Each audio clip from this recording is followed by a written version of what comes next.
Mama, I thought we had more time. When Macaulay Culkin posted these 5 words on January 30th, 2026, the world stopped. His on-screen mother from Home Alone, the legendary Catherine O'Hara, had passed away at 71. But these weren't the words of a former co-star. They were the desperate grief of someone losing a cherished figure in his life. Today, we're uncovering the private journey she navigated while making the world laugh for 5 decades. Catherine O'Hara, the woman who taught the world how to laugh through its tears for more than 4 decades, had taken her final bow. Born in Toronto, Canada, on March 4, 1954, she grew from a shy Catholic girl in a large family into one of the most versatile and beloved comedic actresses of her generation, leaving behind a legacy of characters that feel stitched into the fabric of modern pop culture. The official statements released by her family and representatives described her passing as the result of a brief illness, and they chose not to share further medical details. In the early hours of January 30th, 2026, she was reportedly rushed from her Los Angeles home to the hospital after experiencing serious breathing difficulties, and she left us later that morning at the age of 71. The phrase, "following a brief illness," became the public's only window into her final days, a small and carefully chosen cluster of words that protected the privacy she had guarded throughout her life. Even as the world reacted with shock that someone who had seemed so full of vibrant, inventive energy could be gone so suddenly. When Macaulay Culkin posted the words, "Mama, I thought we had time. I love you. I'll see you later." On January 30th, 2026, millions felt the weight of their shared history. To audiences, they would always be Kevin McAllister and his frantic, loving mother Kate from Home Alone, a pair forever frozen in holiday tradition. To him, she was not just a former co-star, but a person whose kindness and warmth stayed with him long after the cameras stopped rolling. His short tribute distilled the grief of unexpectedly losing someone who had once stood beside him in one of the most defining roles of his youth and had remained a cherished figure in his memory and life. Catherine O'Hara's story does not begin on a soundstage or a red carpet, but at a crowded dinner table in Toronto. She grew up in a large Irish Catholic family, the second youngest of 7 siblings, where humor was less a hobby than a survival tool. In a home filled with competing voices and personalities, she learned early that being funny was a way to be heard and a way to bring people together. That instinct for comedy, timing, and character observation became the foundation of everything she would later build as an artist. Her path into show business was neither instant nor glamorous. In the early 1970s, she worked as a waitress at the Second City in Toronto, serving drinks and food to audiences who came to watch improv and sketch comedy. As she watched performers from the sidelines, she absorbed the rhythms of live comedy and began to dream of being on that stage herself. Her chance came when another future legend, Gilda Radner, left the Toronto company to join Saturday Night Live in 1974. O'Hara stepped into the ensemble, entering what was often described as a rough, competitive, and overwhelmingly male environment. There, she shared the stage with peers who would become icons in their own right: John Candy, Eugene Levy, Martin Short, Andrea Martin, and many others. On those stages, she did not simply play the female counterpart to male comedians. She became known as a chameleon, who could disappear so completely into a character that the boundaries between performer and role seemed to vanish. That talent soon carried her into SCTV, Second City Television, the Canadian sketch show that would become a cult favorite and a training ground for a new style of character-based comedy. On SCTV, she showcased uncanny impressions of actors like Meryl Streep, Brooke Shields, and Lucille Ball, capturing not just their voices and faces, but the particular essence of the women she was sending up. At the same time, she created original characters like lounge singer Lola Heatherton and bawdy host Dusty Town, figures who were ridiculous, vulnerable, and strangely lovable all at once. Her talent extended far beyond performing. O'Hara was also a gifted writer, and in 1982, she won a Primetime Emmy Award for Outstanding Writing in a variety or music program for her work on SCTV. That award recognized something that many of her collaborators already knew. She was not only a brilliant interpreter of material, but also a sharp architect of comedy, able to shape sketches, characters, and rhythms on the page, as well as on the screen. In 1990, a family comedy seemingly destined to be a modest holiday film changed everything. Home Alone, Directed by Chris Columbus and written by John Hughes, cast Catherine O'Hara as Kate McAllister, the high-strung but deeply loving mother who inadvertently leaves her young son Kevin behind during a frantic Christmas trip. There is a moment in the film when she realizes what has happened, stops in an airport terminal, and screams Kevin, with a mix of panic, guilt, and maternal terror. That single-line reading lodged itself into cinematic history and became an annual touchstone for generations of families. With Home Alone and its 1992 sequel, Home Alone 2, Lost in New York, she became, for countless viewers, the quintessential holiday movie mother, frazzled, imperfect, but fiercely devoted. Between and after those films, O'Hara took on a variety of roles that highlighted her range. In 1988, she appeared as Delia Deetz in Tim Burton's Beetlejuice, playing an eccentric, status-conscious sculptor whose artistic ambitions and obliviousness made her one of the film's most memorable human characters. She went on to become a key member of Christopher Guest's ensemble in mockumentaries such as Waiting for Guffman, Best in Show, A Mighty Wind, and For Your Consideration. In those films, she and Eugene Levy often played couples, building a long-running on-screen partnership grounded in trust, improvisational freedom, and shared comic sensibility. Colleagues frequently described her as a perfectionist and a dedicated collaborator. She was known for caring about every detail of a performance, the rhythm of a line, the tilt of a head, the choice of a word or pause. Despite her reputation as one of the funniest people on any set she joined, she often spoke about feeling shy and even insecure, traits that she alchemized into characters who were at once larger than life and deeply human. Comedy for her was not a performance of ego, but a craft and a responsibility, a way to give audiences both release and recognition. The role that would redefine her career for a new generation arrived in the 2010s with Schitt's Creek, the Canadian comedy series, created by Eugene Levy and his son Dan Levy. Beginning in 2015, O'Hara played Moira Rose, a former soap opera star who loses her fortune and relocates with her family to a small, run-down town they once bought as a joke. Moira, armed with a constantly shifting, almost unplaceable accent, a towering collection of wigs, and a wardrobe that looked like it was imported from multiple galaxies, became a phenomenon. Yet beneath the absurdity, O'Hara built a character who was tender, vulnerable, and capable of real growth, earning the kind of admiration often reserved for dramatic performances. Schitt's Creek grew from a modest cable show into a global hit, in large part due to streaming platforms, word of mouth, and its explosion in popularity during the late 2010s and early 2020s. In 2020, O'Hara won the Primetime Emmy Award for Outstanding Lead Actress in a comedy series for her portrayal of Moira Rose, completing a historic sweep in which Schitt's Creek dominated all 7 major comedy categories in a single year. She also won a Golden Globe, a Screen Actors Guild Award, and multiple Canadian Screen Awards for the role, reaffirming that her creative powers did not fade with age, but instead deepened and sharpened over time. Even as Schitt's Creek ended in 2020, O'Hara remained in demand. She continued to appear in films, lend her voice to animated projects, and take on new television work. In the mid-2020s, she took part in both comedic and dramatic series, once again illustrating that she was not confined to any single genre. She had built a career on outlandish characters and precise comedic timing, but casting directors and audiences alike understood that her gifts extended to more grounded and serious material. Away from the screen, Catherine O'Hara guarded her private life carefully. She married production designer Welch in 1992, after they met on the set of Beetlejuice.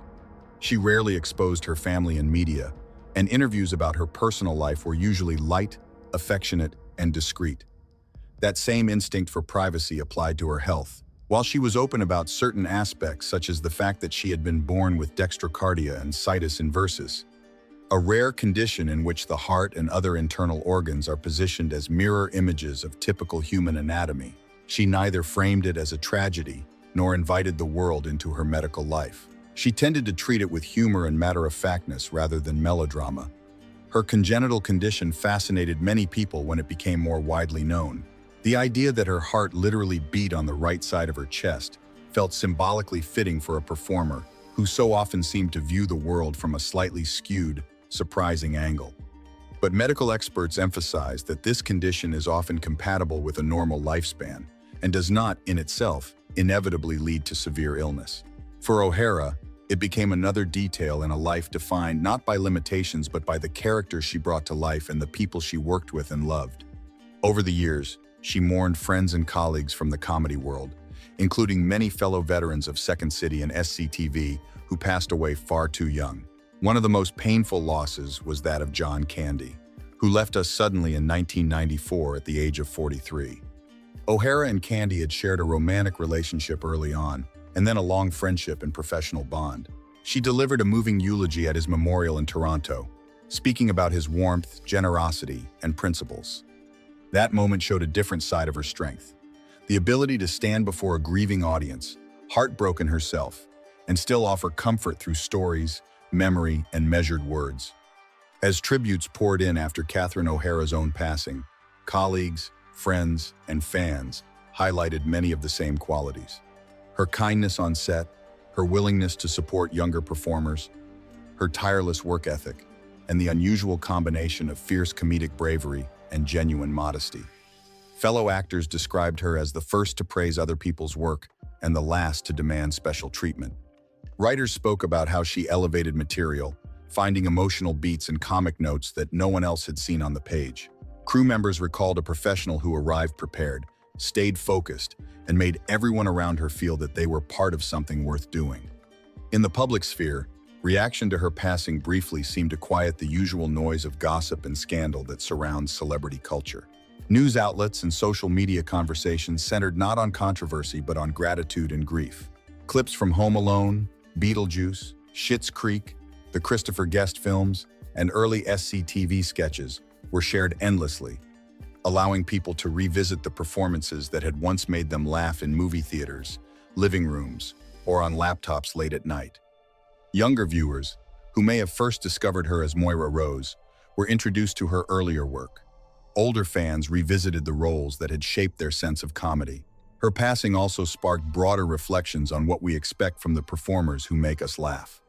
Catherine O'Hara spent decades giving her audience a carefully honed projection of joy, chaos, and ridiculousness.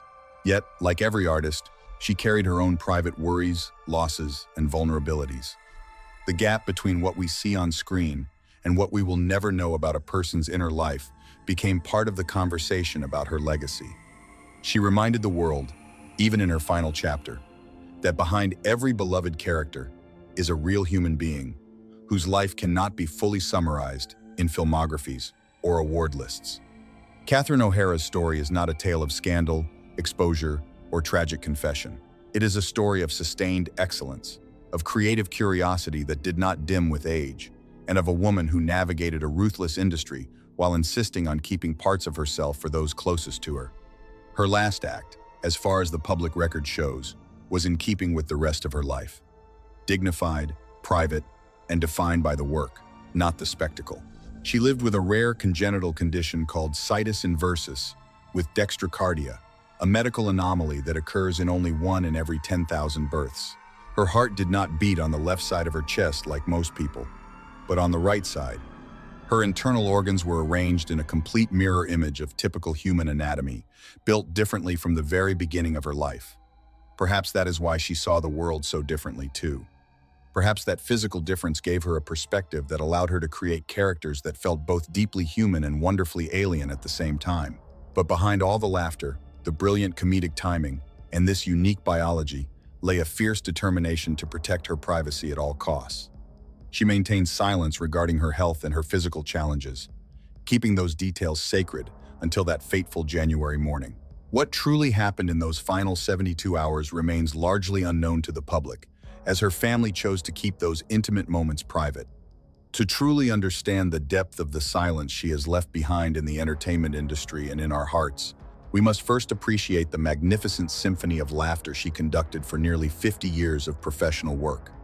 Catherine did not merely enter the entertainment industry through conventional channels. She infiltrated it with a unique brand of genius and comedic intelligence that was impossible to ignore and even harder to replicate. If you weren't funny in the O'Hara household, you simply weren't heard. This instinct for comedy and performance led her to the improvisational crucible of the Second City in the mid-1970s, a legendary training ground for comedic talent. She started her career humbly as a waitress at the Second City, Toronto, serving drinks and meals while dreaming of being on stage herself. It was a gritty, high-pressure environment, often described as a boys' club where she stood shoulder to shoulder with future legends. In those early formative days, she wasn't just the female counterpart to the men on stage. She was a true shapeshifter, a chameleon who could vanish into a character so completely and convincingly that Catherine herself seemed to disappear entirely. Then came the role that would freeze her image in time for generations of families around the world. The year was 1990. The film was Home Alone, a relatively modest family comedy that would become one of the highest-grossing films of all time. When she looked into the camera with tears streaming down her face and screamed the name Kevin in that chaotic airport terminal scene, she didn't just deliver a line from a script, she etched herself permanently into the cultural memory of the holiday season forever. For decades afterward, she became the frantic, loving, imperfect mother that the world invited into their living rooms every December without fail. She became a symbol of comfort, a familiar face that promised warmth, laughter, and ultimately a happy ending. The film's massive success led to Home Alone 2, Lost in New York, where she reprised her role as Kate McAllister, cementing her place in holiday cinema history. While the audience saw only the effortless brilliance of Delia Deetz, the pretentious sculptor in Beetlejuice, or the warmth and relatability of Kate McAllister, they rarely saw the perfectionist who agonized over every single performance, every line reading, every facial expression. Catherine was known throughout the industry to have intense dedication to her craft, often battling nerves and a deep-seated humility that sometimes bordered on insecurity. She treated comedy not as a playground for improvisation, but as a high-stakes science requiring precision, obsessing over every syllable and every facial twitch to ensure the audience received exactly the emotional release they needed. This relentless pursuit of perfection and excellence culminated in what many critics, colleagues, and fans consider her crowning achievement, the role of Moira Rose in Schitt's Creek. As Moira, the former soap opera star adjusting to life in a small town after losing her fortune, she created a character so iconic, so layered, with an unplaceable accent that seemed to shift between continents, and a wall of wigs that became a character unto themselves, that she sparked a genuine cultural phenomenon while she was in her 60s. The role proved that talent doesn't diminish with age, it ripens, deepens, and becomes richer.